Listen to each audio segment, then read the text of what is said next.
Welcome back to the Aviator channel. It's Restock, and right next to me is my 1965 Mustang convertible, and today I'm feeling like a failure. More on that later, but I just wanted to get on the camera and give you a raw behind the scenes look of what it takes to just do day-to-day activity at Aviator Paramotor, from filmmaking to instructing. We are gonna do a bit of a raw behind the scenes look at everything Aviator Paramotor. So just this morning I showed up to Starbucks. I'm gonna have an early morning meeting with my friend Rob, who has a 1968 Mustang convertible, and we're gonna talk production as I have a job coming up for Drones in School Drone Championship for STEM coming up, and we are partnering together with his production company. So I'm sure you guys are not worried about production stuff, but I'm just gonna skip through this and get to paramotoring. Real quick shout out to Mark and Angelina Fogel. Thank you so much for this awesome Paramotor Stole custom tumbler. Matches the Mustang pretty good. Thank you again. Well, the meeting went really well, but what in the heck? I got a dead battery. And of course I took the freaking jumper cables out. All right, try this old trick. All right, we're getting home. All right, Robbie. Have a safe drive, Reese.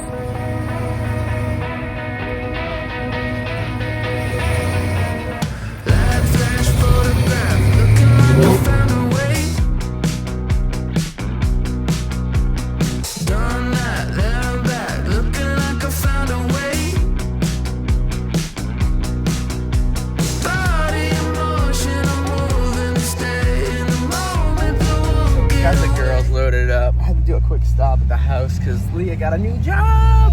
Congratulations to Leah. So we are with the babies, heading to Aviator now. We're gonna meet Brennan. He's setting up a studio. Just showing up to the airport. A lot of things are changing in the environment of the airport. They're building a new taxiway. It is one of set up temporarily, getting a new front yard. Some big heavy equipment there. The north shop where we have our brick and mortar store, but yeah, as we pull up to the most iconic red barn at the end of the road. A lot of things are changing at Lake Wales Airport. Definitely one of my favorite things about this Mustang is being able to drive on a taxiway like I'm Top Gun. Let's go get a vibe check, see what everybody at the red barn's doing. Sounds like we got some motor sims going on, to be honest. What up, Kelly? We got motor sims. Yee, what up? Was that a fun ride? A little windy.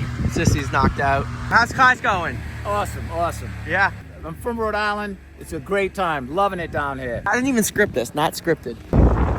Yeah, where'd you pop out of? Where'd you come from? Came from the North Shop. Okay. What's happening over there? Oh, just hang testing. Hang testing. Okay. Yeah. Yeah. I'm gonna go bring these girls to the north shop real quick. All right, We got cool beans. paramotors, parachutists coming out of the sky. We got yumpers away. Jumpers away. What do you see? It's like bringing your kids to the zoo, but instead of animals, they can see airplanes.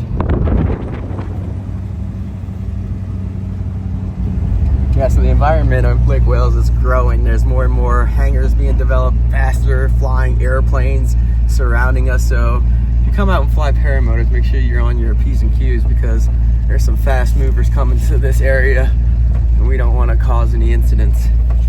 So make sure you launch and take off from the segmented circle. Don't cross any runways. But now we're at the north shop. We got Brennan setting up a pretty cool green screen setup here for when Micah gets here. He just got back from a trip. Where were you last? Salton? Jennings, Louisiana for National Stoll. This is gonna be for an educational series with Micah on some training platforms for the PPG class to help bring people into the sport without having them take 2 weeks off. So that's looking really, really good. Hey, Roxy, I didn't get to say hello to you. Got the baby set up. I'm not trying to be an iPad dad, but got a lot to do today. So, yeah, iPads today. What up, Jill? What are you doing? I was just doing a wing inventory. Okay. So I was going through all the wings in our wing room. The wang room. Wing room. And then basically just making sure everything is where it should be. And if we have any wings that are currently out for repair, making sure we have to get a status update on those. Any lines we need ordered if they get broken. Oh, I gotta do that with my spider. Ordered. And yeah, just making sure everything is where it should be. Sweet. This is our brick and mortar store where we have a bunch of wings, every propeller and every type of cut you can imagine, from helix to E-prop, Viterazzi, and ooh, look at that.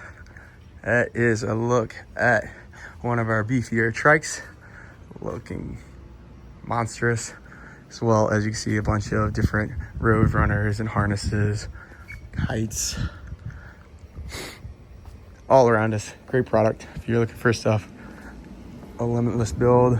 And this is where the maintenance happens.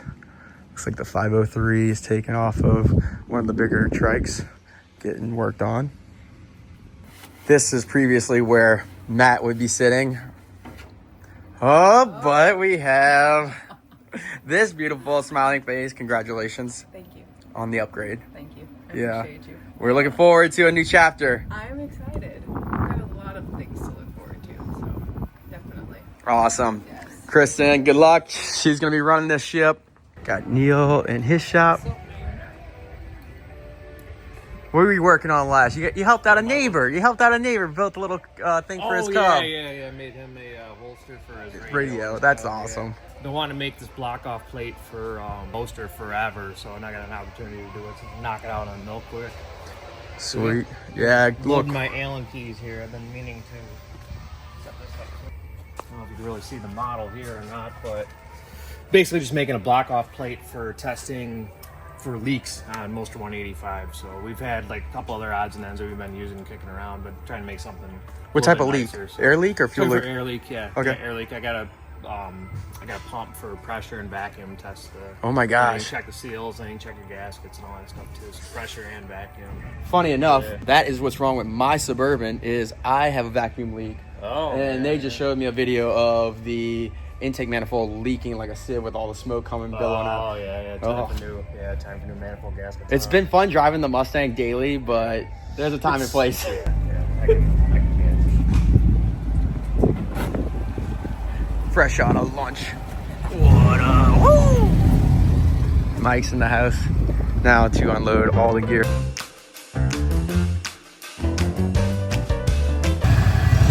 All right. Bring your daughters to work day.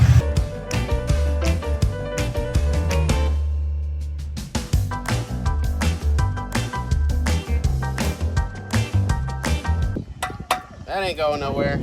All right, Madeline, you ready? Let's go. Okay, see ya. Holy monster big jet. I'm telling you guys, Lake Wales is blowing up with jet traffic.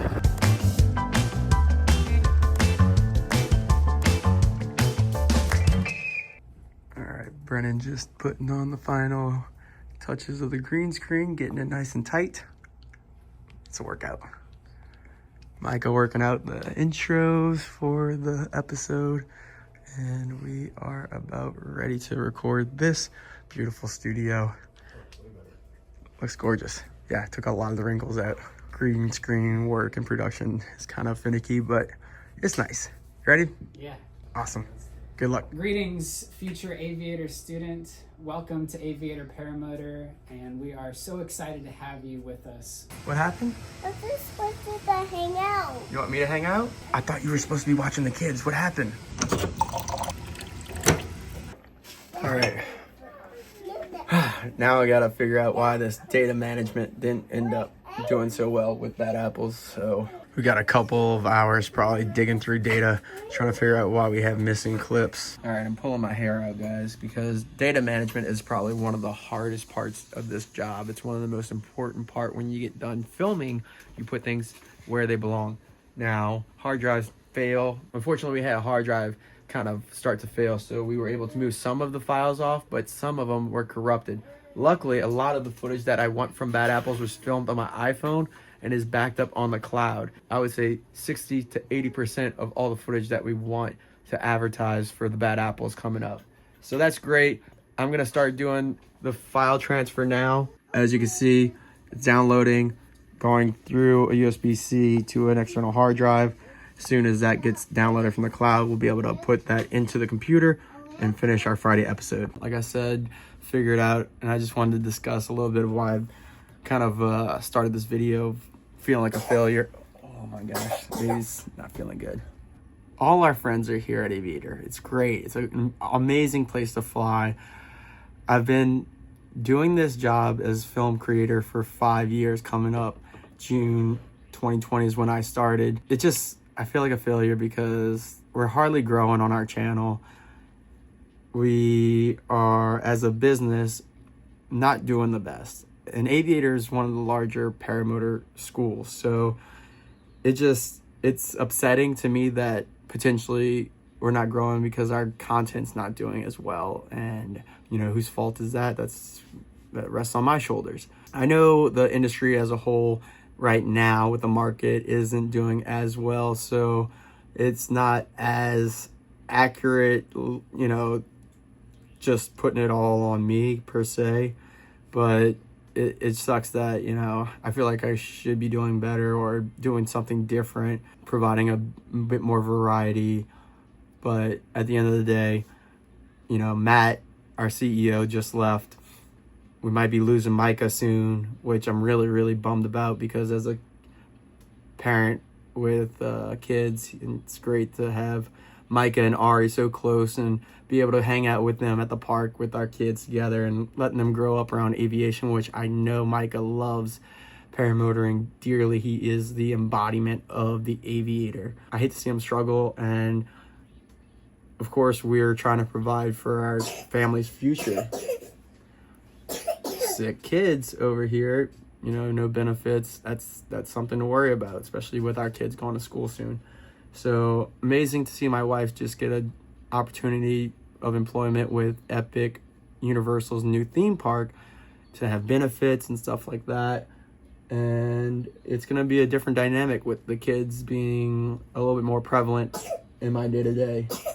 Yeah, that's kind of just a little bit of our word vomit for today. Is just a little bit of a troubling on my mind. I just wanted to get that out as I try to think of creative ways that we can bring new content to this channel. And since we're getting vulnerable here, this has been an incredible journey as a filmmaker. To be in the position that I have been in for 5 years has been nothing shy as a dream come true. I want to take you back into my childhood, growing up in Marrero, Louisiana, and my grandfather had these control line airplanes hanging from the ceiling.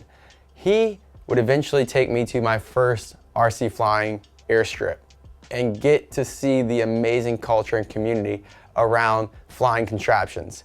I was thrilled to be there to share the moments with my grandfather. I credit him to a lot of the things that I'm passionate about: water skiing, RC, aviation, and the ability to work on mechanical things. So shout out to my late grandfather, who's no longer with me, but one of the unique things about my role at Aviator is that I love aviation so deeply that I feel like if I can bring anyone to the sport of paramotoring, then I somehow, some way, am kind of like that person's grandpa.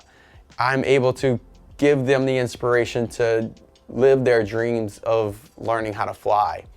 So it's not a day in, day out job that we just clock in, put our hours in, and go home. It's something that we all at Aviator genuinely care about, from our instructors, our staff, Kristen behind the helm now as the CEO. It's something that is in our blood that we want to display on camera, is how much we care about that. It's not an act, it's not something that we say, it's literally our life.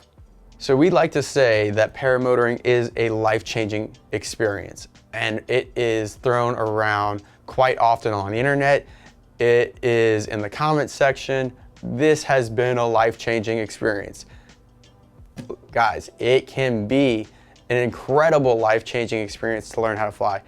It can also be a negative experience if you get injured or go out and self-train and don't have the knowledge and injure yourself or, God forbid, someone else. We joke and say it could be the cheapest form of aviation. You don't have to own a hangar, you don't have to have a license. It's not something that an A&P mechanic has to work on.